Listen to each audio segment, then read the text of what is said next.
New Minister in charge of Industry, Trade and Investment, Dr. Jumoke Oduwole, has outlined the policies and strategies that her ministry is deploying to fast-track the country's industrialization efforts. Dr. Oduwole was speaking earlier today during her visit to the Lagos Chamber of Commerce and Industry.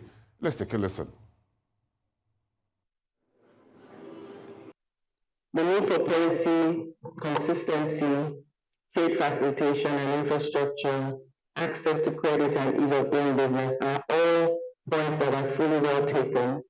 And the things that have already been ongoing, as you know, and as you said in the speech, there's definitely more to do. So the Deputy President, Mr. Knut, over 14 years, that's very interesting. Welcome to Nigeria. You should actually welcome me to Nigeria, but thank you for noting Nigerian youth and truly our population is our secret sauce, and the need for solid education and productive jobs.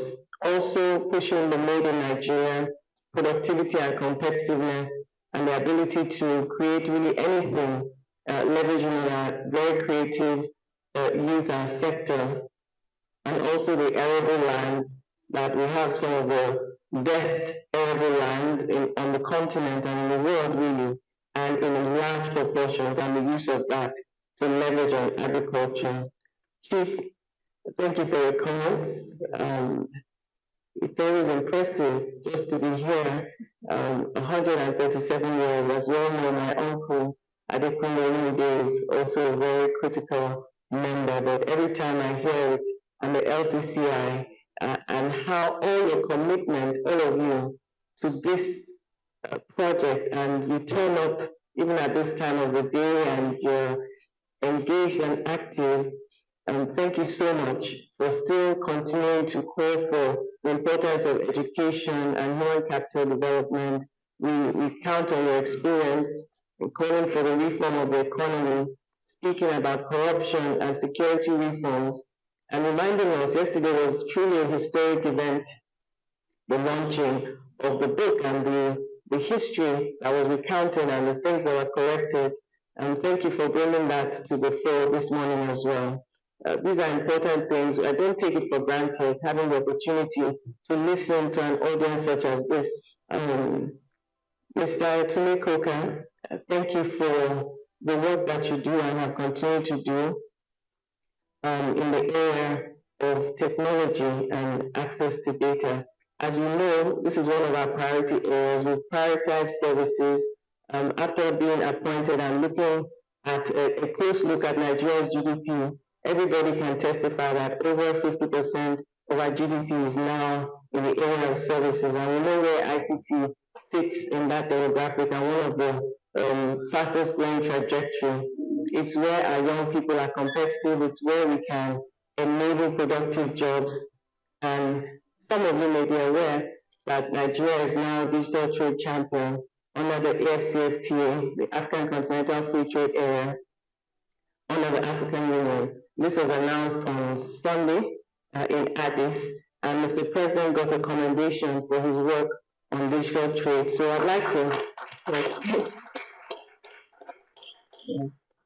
thank you for acknowledging the very painful process that the Nigerian economy had to go through from 2023 when Mr. President assumed office, and acknowledging the pains of the post-operation and that it only gets better. And then you forget the pain. It's also like having a baby. By the time the baby is out, then the joy is here. And 2025 is indeed an inflection point for Nigeria. That's why we hit the ground running. It's only the third week in February, but it feels like we've been in 2025 for quite a long time. At least my team and I feel that way. Nigeria is best placed, truly, you said it, and I definitely concur, to champion and to lead the technology revolution across the African continent, and the importance of data cannot be overemphasized in that race globally. So thank you for leading that charge for Africa. We really do need a lot more of having our own data and being able to control it and use it and leverage big data for our economies. So Nigeria is a champion of and for Africa, and you are in the forefront of that charge. So thank you for the work that you do. The Ministry of Blue Economy, different ministries, different projects coming up to deepen the Nigerian GDP and broaden our base.